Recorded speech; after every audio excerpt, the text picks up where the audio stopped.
আমাদের দেশে এক শ্রেণীর সুশীল আছে, এই মানুষগুলোকে দেখবেন ইসলামের নামে যত অনাচার, যত বিভ্রান্তি, যত শয়তানি আছে, যত ভণ্ডামি আছে, এগুলোকে তারা খুব যত্ন করে, খুব আদর আত্মি করে এগুলোকে তারা লালন পালন করার চেষ্টা করে। আমাদের দেশে বাউলবাদের চর্চা নামে একটা চর্চা প্রচলিত আছে, যেটাকে আমাদের সমাজের অনেক মানুষ না জেনে না বুঝে ইসলামেরই একটা ভিন্ন ধর্মী আধ্যাত্মিক ধারা বলে মনে করেন। আমাদের দেশে লোক সম্প্রদায়ের একটা সাধন ভজন গোষ্ঠী এই বাউল, এদের ব্যাপারে আমরা অনেকে জানি না যে এরা কোনো ধর্মগ্রন্থে বিশ্বাস করে না। বাউল শব্দটি এটি অনেকের মতে এসেছে আরবি বাউর থেকে, যার অর্থ হলো স্বেচ্ছাচারী, বিশৃঙ্খল বা উন্মাদ।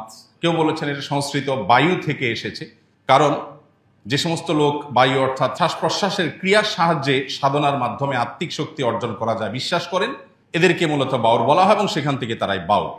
আবার কেউ কেউ বলেছেন সংস্কৃত বাতুল শব্দ থেকে বাউল এটার উৎপত্তি, অনেকে বলেছেন বাউর শব্দ থেকে বাউলের উৎপত্তি, অর্থ হলো এলোমেলো, বিশৃঙ্খল এবং পাগল। বাউল শব্দটি মন গড়া বিষয় না। বাউল শব্দটি হলো সর্বহারার জগতের থেকে আসে। একটা সময়ের মধ্যে ভারত ভূখণ্ডে হযরতে খাজা মাইনুদ্দিন চিশতি রাহমাতুল্লাহি আলাইহি ইসলামের দাওয়াত নিয়ে আসেন, ধর্মীয় কর্ম মানুষের মধ্যে প্রয়োগ করেন এবং তিনার যে ধর্মীয় কর্ম শিক্ষার মধ্যে, আধ্যাত্মিক শিক্ষার মধ্যে যে শিক্ষা তিনি দিয়েছিলেন, সেই শিক্ষার মাধ্যমে তিনি তিনার ভক্ত বা ভালোবাসার নিকটবর্তীগণের উদ্দেশ্যে বললেন, ভালোবাসাই হলো সকলের ঊর্ধ্বে।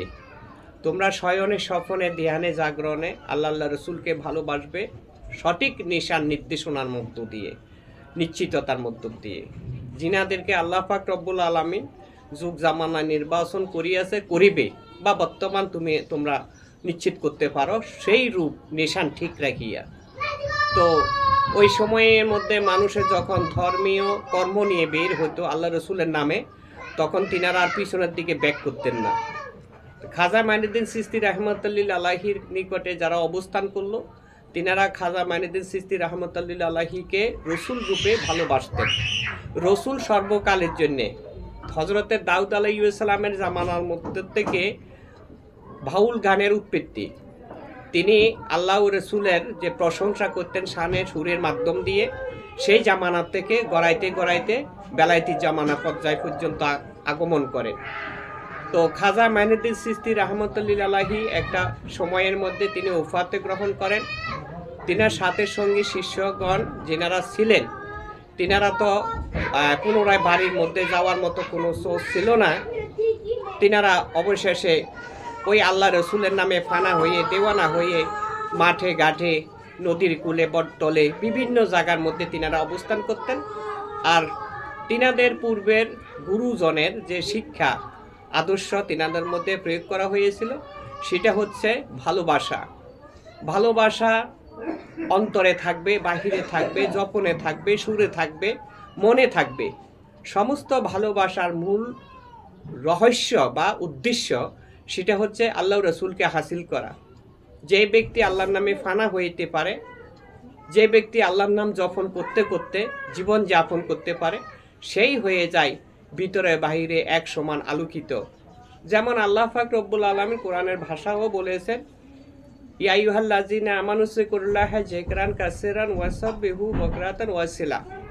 হে বিশ্বাসীগণ, তোমরা অত্যাধিক জিকির করো, সকাল সন্ধ্যা তাহার তসবিহ পাঠ করো। কোনো কোনো হাদিসের মাধ্যমে আসে সকাল সন্ধ্যা তাহার পবিত্রতার মহিমা ঘোষণা করো। তো পবিত্রতার মহিমা ঘোষণা করতে হলে অবশ্যই কুদরতিকে অনুসরণ করতে হবে। সেই অনুসরণতা যদি একটা মানুষের মধ্যে আনয়ন করতে পারে, ওই আল্লাহর পবিত্র নামের মধ্যে মিশ্রণ হয়ে যেতে পারে, তখন তার অস্তিত্বের খবর, তার দেহের খবর, তার পোশাকের খবর, তার খাবারের খবর ওই মানুষের মধ্যে থাকে না। সে সবসময় তার এয়ার বা আল্লাহ রসুলের চিন্তা করতেই থাকেন। তার মানে জিনাকে আমি ভালোবাসি, জীবনে যৌবনে মরণে স্মরণে তিনার জপন করতে করতে কখনো কখনো সুরের সাথে সুর মিলিয়ে থাকে। ওই সুরটা শুধু তিনার কাছে ভালো লাগে যে এমন নয়, তিনার আশেপাশে যারা থাকেন তিনার কণ্ঠ শুনেন, সুরের মাধ্যম দিয়ে আল্লাহ রসুলের কথা শুনেন, তাদের কাছেও ভালো লাগে। একটা সময় তিনারা ঘর বাড়ি সারা সর্বহারা হয়ে বালুর মাঠে অবস্থান করে। সেই জায়গার থেকে বাউল শব্দটি আসে। ভা মানে হলো বান্দার জগতের থেকে, সত্য বান্দা। উল মানে সর্বহারার থেকে, সর্বহারা। সর্বহারা হইয়া তাম্বু টাঙ্গিয়ে বালুর মাঠে বিভিন্ন স্থানে অবস্থান করে। সেইখান থেকে বাউল শব্দটি আসে। যেই সময় ইসলাম এ ভারত ভূখণ্ডের মধ্যে শুরু করা হলো, সেই শুরু পর্যায়ের থেকে বাউলেদের উৎপত্তি হয়। আজকে পর্যন্ত বাউলেরা আমাদের নিকটে আছে। বাউলের মাধ্যম দিয়ে যে সুরে ছন্দে কথাবার্তাগুলো হয়ে থাকে, এগুলা সম্পূর্ণ আল্লাহ রসুলের প্রশংসীয়, আধ্যাত্মিক পর্যায়ে অলিয়া উলিয়ার প্রশংসীয় ধারা হতে হয়ে থাকে। তো গানের কথা বলা হয়েছে, গান আসলে দুই রকম, একটা হলো আধ্যাত্মিকতা, আরেকটা হলো আধুনিকতা। আধ্যাত্মিক গানের মাধ্যম দিয়ে আত্মাকে জাগ্রত করা হয়, আধুনিক গানের মাধ্যম দিয়ে নিজের মধ্যে, ব্যক্তি জীবনের মধ্যে কিছু শান্তি অনুভব করা হয়, একজনকে কল্পনায় ধারণা করা হয়, এবং যে যাকে ভালোবাসে তাহাকে গানের মাধ্যমে ভালোবাসে, সেটা হলো আধুনিক গানের একটি অংশ। আর আধ্যাত্মিক গানের মাধ্যম দিয়ে যেই রাসূলের সাথে সম্পর্ক করলো, সে রাসূলকে নিয়ে ভাবলো, চিন্তা করলো, সেই ভাবনা আল্লাহ রসুলের প্রতি পড়ল। এটাই হচ্ছে বাউল জগতের আলোচনার কিছু অংশ। সত্যি কথা, ইসলাম কিন্তু মানুষের অন্তরে থাকে। আর শিক্ষা দুই রকমের, একটা হলো অন্তর্গত শিক্ষা আল্লাহ রাসূলের সনে, আরেকটু হলো জাগতিক বা জাহিরি শিক্ষা, যে শিক্ষার মধ্যে নিজেকে আলোকিত করবে, সমাজের মধ্যে আলো পৌঁছিয়ে দিবে বা প্রকাশ করবে। এটাই ছিল উদ্দেশ্য।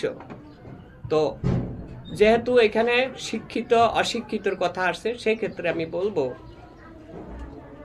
যারা মহামানব গুণী অর্জন হয়েছে, অমরত্ব লাভ করেছেন, তিনাদের মধ্যে জাহিরি শিক্ষার ইলহাম বেশি পাওয়া যাবে না, তবে তিনারা আল্লাহর নামের উৎসর্গিত।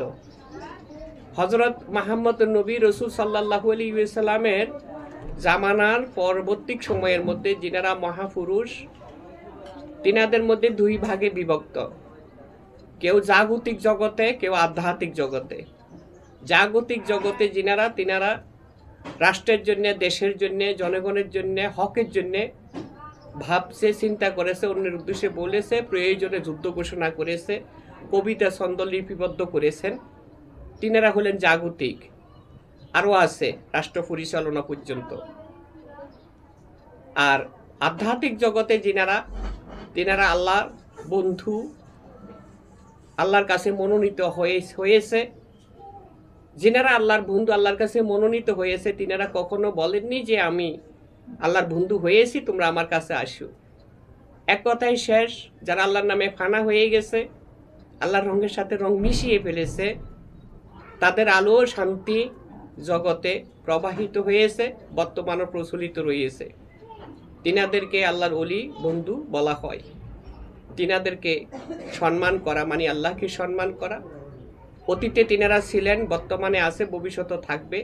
তিনাদের প্রশংসা বাউল সঙ্গীতের মধ্য দিয়ে হয়ে থাকে। বাউল সঙ্গীতেরা যে কথাগুলা, গানগুলা পরিবেশনা করেন, ভালো মন্দ থাকতে পারে। আলেম সমাজেও তো আছে, বাউল সমাজেও আছে। সব সমাজের মধ্যে ভালো মন্দ মিশিয়ে রয়েছে। খারাপটার কথা আমরা ততক্ষণ পর্যন্ত বলতে চাই না, যতক্ষণ পর্যন্ত আমি পূর্ণ ভালো হইতে না পারছি। তবে আল্লাহর ওলিগণ তার শিক্ষা সঠিকভাবে দিয়ে থাকেন। যেমন কুমিল্লার মধ্যে একজন আল্লাহর ওলি কাছে একজন নারী অবস্থান করেছিল। অবস্থান করার সাথে সাথে সেই নারীটিকে চুলছাই ধরিয়া নিচে ফালাইয়া ইচ্ছা মতে পেটের উপরে কিলানি শুরু করলো, এবং নারীটি আশীর্বাদ নিতে গেল, খাইল মাইর। কাপড় চোপড় প্রায় শরীরের থেকে অর্ধেক আছে, অর্ধেকটা এমন পর্যায়ে তিনি দৌড়ে ভাগলো। তার পরবর্তীতে সেই নারী নিজেই প্রকাশ করেছিল, আমি অপরাধী হয়ে সেই জায়গা থেকে গেছিলাম, আধারে কি করেছি তা আমি জানি, আর জানে আল্লাহ। উনি জানে কি করে, কোনো প্রশ্ন না করে আমাকে পিটানি শুরু করলো। তো এটা কি সবার পক্ষে সম্ভব?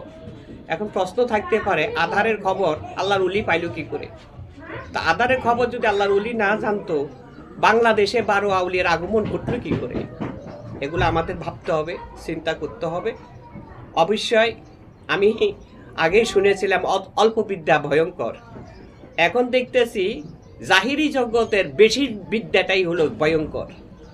বেশি বিদ্যা যারা অর্জন করে, জাহিরি ইলহাম অর্জন করে, যাদের মধ্যে রাসূলের সম্পর্ক নাই, আনুগত্য শুধু কোরআনের ও কলমার মাধ্যমে দিয়েই গিয়েছিলেন,